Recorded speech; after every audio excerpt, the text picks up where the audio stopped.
l'invité du matin avec Toyota Location. Louez votre Toyota Raise automatique à partir de 3 900 francs par jour seulement. Et ce matin, on va s'intéresser au projet Fala. Nous recevons pour en parler Jean-Marie Fautsing, professeur des universités et porteur scientifique du projet Fala. Bonjour. Bonjour Nicolas. Merci d'être avec nous alors qu'a lieu cette semaine la conférence finale du projet Fala. On va voir que ce n'est pas forcément la fin du projet pour autant. C'est un projet qui dure depuis 4 ans maintenant, qui a mobilisé une centaine de scientifiques dans la région. Est-ce qu'on peut rappeler le cadre et l'objectif du projet Fala ? Je me permets déjà de rectifier la durée parce que le projet dure déjà depuis plus de 5 ans et quand on va y ajouter... Il y a eu la crise sanitaire qui a un peu décalé. Voilà, il y a eu la crise sanitaire, mais cette crise sanitaire a permis à l'équipe porteuse du projet, à l'équipe scientifique de restructurer et organiser les événements scientifiques qui allaient se dérouler chez les différents partenaires et d'attendre l'ouverture des frontières pour les déployer. Donc c'est ce qui s'est passé à partir de juillet 2022, alors que la conférence de lancement s'est faite à Nouméa en novembre 2020. Donc le projet a suffisamment duré et même s'il n'est pas à la fin, l'investissement vaut la peine que l'on le mène jusqu'à son terme, en décembre 2025. Alors ce projet Fala, c'est lié à l'agriculture familiale dans la région et au niveau notamment dans un contexte insulaire, c'est bien cela ? Oui, je vais rappeler quand même la spécificité du projet Fala au regard du contexte des îles du Pacifique insulaire qui sont soumises à des changements très très rapides, des transitions qui portent des conséquences assez déplorables sur la santé, notamment les maladies non transmissibles, l'obésité, etc. Donc la question de l'alimentation, de l'activité physique, du mode de vie et de la santé sont au cœur du projet Fala et avec une approche pluri- et transdisciplinaire. Donc les îles, comme vous le savez, et très peu de personnes, la science ne les a pas abordées dans leur spécificité réelle. Les îles sont des territoires fragmentés, donc des espaces contraints et terminés. Le moindre déplacement dans les îles pose des problèmes incommensurables. Or, le premier besoin des populations, c'est de bien se nourrir, c'est de se mouvoir, mais en même temps d'être en bonne santé. Et la question donc se pose et l'Europe nous a donné l'opportunité de déployer notre programme de recherche sur 4 terrains d'application de Nouvelle-Calédonie, les îles Fidji, Salomon et le Vanuatu. Ouais. Donc pour revitaliser cette agriculture familiale, mais surtout faire le point des connaissances traditionnelles sur cette activité qui marque le premier rapport très étroit entre l'homme et son environnement. Est-ce qu'on a les mêmes problématiques dans ces 4 territoires ou est-ce que ce sont des problématiques différentes et est-ce que les savoir-faire sont les mêmes ? Les problématiques sont les mêmes au regard des changements dont j'ai parlé. Ensuite, des effets du changement climatique qui sont particulièrement menaçants pour les îles. Par contre, il y a des spécificités. En Calédonie, on a une je ne dirais pas confrontation, mais une juxtaposition entre agriculture familiale, mais la grande agriculture également. Et on voit très bien que les politiques publiques sur ces 2 activités qui ont la même finalité ne s'appliquent pas de la même façon. Au Vanuatu, on a plutôt un espace marqué par davantage de ruralité, mais dans lequel l'extension territoriale face aux crises climatiques et notamment les cyclones laisse quand même la place pour que l'aide alimentaire apportée après chacun des événements puisse d'abord se contenter de la production locale. Aux îles Salomon, c'est encore une autre problématique puisque l'urbanisation reste, même si elle est importante, elle est relativement limitée comparée à Nouméa. Donc, c'est quelques nuances que nous mettrons en évidence dans les recommandations aux politiques publiques qui vont d'ailleurs suivre les travaux qui se sont déroulés cette semaine et qui vont nous conduire jusqu'à la fin de l'année. Alors, vous l'avez dit, 50 travaux, pour être tout à fait précis. Vous allez faire les recommandations en toute fin de ce projet. L'idée, c'est quoi? C'est de permettre aux institutions, aux décideurs, d'avoir des éléments pour mener les bonnes politiques publiques selon les scientifiques? Bien évidemment, la science, d'abord, fonctionne sur des objectifs cadrée, en lien avec les problématiques scientifiques, mais elle a pour mission d'accompagner l'évolution sociétale sur tous les aspects et notamment d'apporter sa contribution aux problématiques qui touchent au bien-être des populations. Donc, sans recommandation aux politiques publiques, je pense que la science devrait plutôt revoir son positionnement. Et quand on voit les budgets qui sont alloués à ces programmes de recherche, le minimum, c'est de contribuer efficacement au processus décisionnel. Alors, même si les scientifiques ne décident pas, ils doivent faire quelques recommandations ciblées au regard des spécificités de chacun des pays et territoires d'application. Vous venez d'évoquer le coût des travaux et vous en avez parlé très rapidement au début de cet entretien. C'est l'Europe qui finance ce projet Fala. C'est signe déjà qu'on est face à un projet d'envergure et de qualité, puisque c'est très rare. C'est d'ailleurs, je crois, la première fois que l'UNC avait des fonds européens sur ce type de programme. Oui, c'est la première fois que l'UNC décroche un projet Horizon 2020. Aujourd'hui, ces projets, c'est Horizon Europe, donc c'est des projets très sélectifs et le score qu'a obtenu l'UNC lui a donné l'accès à la totalité des financements qui devaient accompagner les mobilités des chercheurs entre l'Europe et les territoires du Pacifique. Donc ces financements, même s'ils sont insuffisants pour déployer l'activité de recherche au regard de l'insularité, qui fait que quand on est sur la Grande Terre, on n'est pas à Lifou. Quand on est à Lifou, on n'est pas amarré. Et encore moins, si on est amarré, on n'est pas ouvert. Donc, il y a une autre problématique, celle des déplacements, mais la spécificité des pratiques traditionnelles est adaptée aux environnements insulaires et compte tenu de la taille et des configurations de ces îles, il est important de faire une synthèse assez précise et claire des pratiques pour pouvoir faire des propositions de généralisation. Alors comment ça s'est passé concrètement sur le terrain? Donc on le disait, à peu près une centaine de chercheurs, 95 il me semble. Vous vous êtes rendus dans chaque territoire pour étudier cette agriculture, étudier ses modes de vie, étudier la santé aussi des populations? Oui, le projet a été obtenu dans le cadre des RISE, Research Innovation Staff Exchange.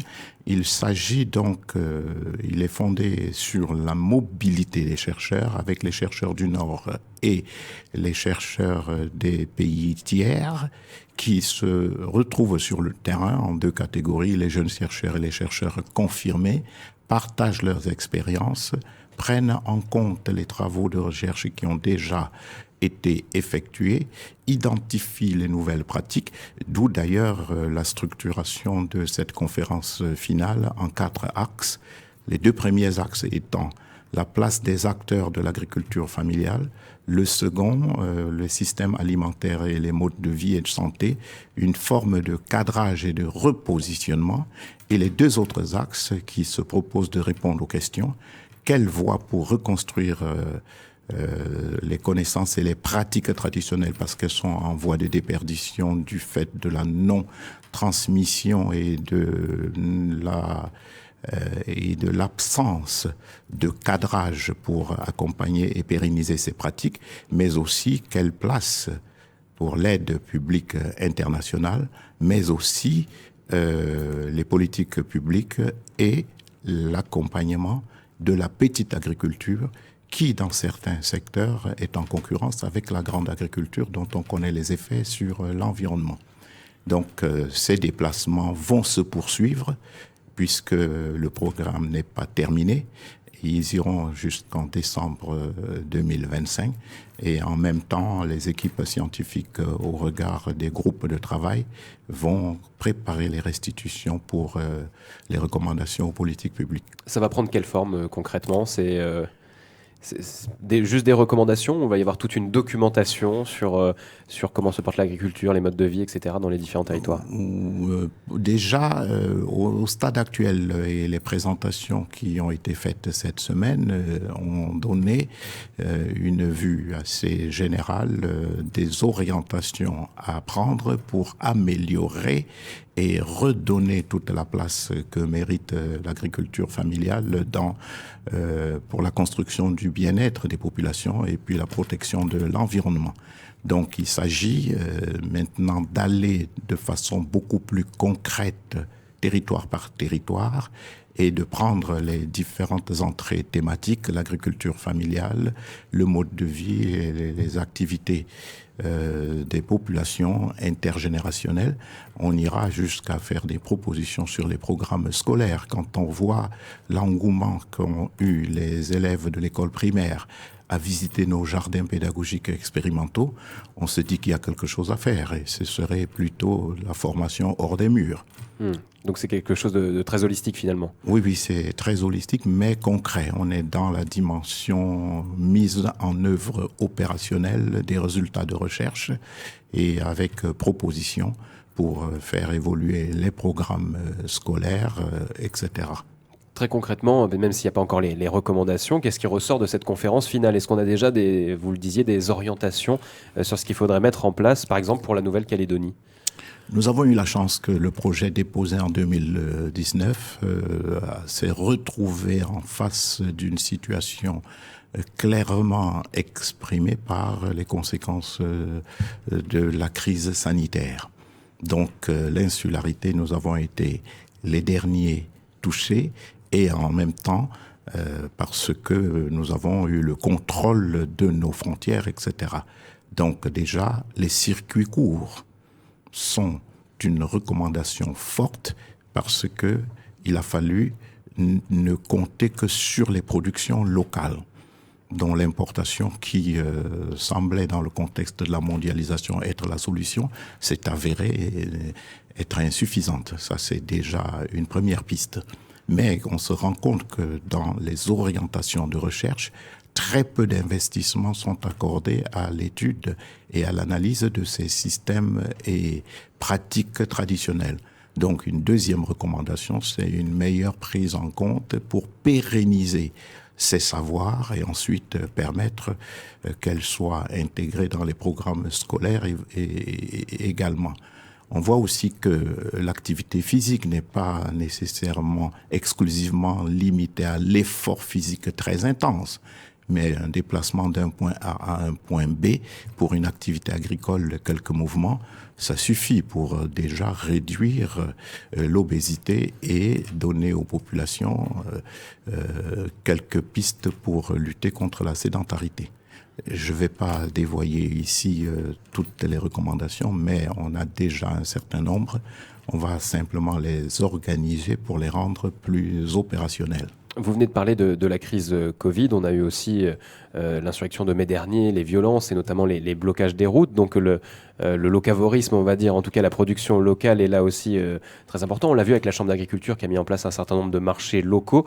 Est-ce que là aussi, le contexte post-violence de 2024 et peut-être même au niveau de l'économie et des gens qui cherchent un certain nombre de ressources, est-ce que ça joue aussi, est-ce que ça peut être des débouchés pour un certain nombre de populations ? Mais bien évidemment, la question de la santé passe aussi par la sécurité alimentaire. Et pouvoir se nourrir en ayant la traçabilité de ce qui est produit nous amène à circonscrire les zones de production et les zones de consommation à proximité. Il y a une place importante dans le projet FALA pour la mise en culture des espaces inconstructibles. Donc l'urbanisation peut aller de pair avec les corridors écologiques dont certains seront mis en production agricole. Donc la situation de crise qu'a connue la Nouvelle-Calédonie nous a apporté en complément de la situation sanitaire mondiale la nécessité des circuits courts et que les populations puissent prendre en main leur destin. Les importations, généralement, sont à la fois porteuses de difficultés pour une répartition équitable à l'ensemble de la population, mais aussi les effets sur l'environnement sont néfastes. Jean-Marie Fautsing, est-ce que vous sentez que les autorités sont à l'écoute du projet Fala, en tout cas sont intéressées par vos travaux? On sait que ce que vous venez de dire, là, le mangeons local, entre guillemets, c'est le slogan de la Chambre d'agriculture et de la pêche. Est-ce que les pouvoirs publics sont suffisamment sensibilisés à ces questions-là, selon vous? La recherche ne cherche pas à imposer son point de vue, mais elle doit accompagner le processus décisionnel. Quand on voit que la jeunesse, qui est la clé par laquelle ces propositions vont prendre corps dans la société, elle est à l'école et elle veut bien, elle mange à la cantine. Quand on voit le nombre de repas qui sont distribués à la cantine et les efforts des institutions locales à mettre des produits locaux dans l'alimentation, on a déjà quelques pas qui sont faits, Pacific Food Lab, mais c'est insuffisant. Nos orientations vont indiquer qu'il faudrait les généraliser. Or, la cantine, c'est le lieu d'apprentissage de l'alimentation des jeunes et cette cantine devrait pouvoir être alimentaire proximité, d'où des jardins à l'intérieur des établissements scolaires en lien avec l'internat, etc. C'est des mesures qui sont concrètes, opérationnelles, mais nous ne décidons pas à la place des politiques. Nous accompagnons leur processus en leur faisant part des orientations qui indiquent nos résultats de recherche. Merci beaucoup Jean-Marie Fautsing d'avoir été avec nous et si on a bien compris, on vous retrouvera en fin d'année pour les différentes recommandations. Oui, vous me retrouverez en pointillé puisque j'ai fait valoir mes droits à la retraite après l'extension jusqu'au niveau maximum, mais je reste membre actif du projet et j'en profite pour saluer tous mes collaborateurs du Pacifique, Australie, Vanuatu, îles Salomon qui se sont associés à nous pour accompagner ce projet et en particulier Olivier Galli qui va en assurer le portage et la coordination scientifique, même si j'en ferai partie, ce sera en pointillé. Merci beaucoup en tout cas d'avoir été avec nous et puis bonne retraite alors. Merci également, mais vous savez la retraite chez les professeurs d'université, c'est une récréation mais interrompue par des expertises ponctuelles comme l'accompagnement de projets dans lesquels on a été impliqué. Eh bien, merci en tout cas d'être venu nous parler du projet Fala ce matin. Merci de m'avoir accordé cette opportunité pour parler de ce projet et je reviendrai avec plaisir.